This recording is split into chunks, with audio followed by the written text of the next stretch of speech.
Sita road मावती breaking news पहुंचाईंदासीं। Sita road लॻ सिंधी बटड़ा रोड वेझो ॻोठ मोहम्मद रमज़ान चांडियो जे रवासी 22 साल नौजवान पारां 22 साल नौजवान जो लाश हथायो आहे। ब्रेकिंग न्यूज़ मस्त शेयर कयो पिया। सीता रोड लॻ सिंधी बटड़ा रोड वेझो ॻोठ मोहम्मद रमज़ान चांडियो जे रवासी 22 साल नौजवान जो लाश हथायो आहे।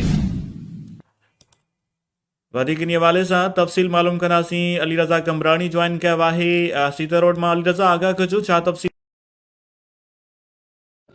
बिल्कुल अॼु त सीता रोड खां सिंधी बुटड़ा वेंदड़ रोड आहे जिते फुर्दो आहे, मोरी आहे जंहिंखे फुर्दो चयो वेंदो आहे।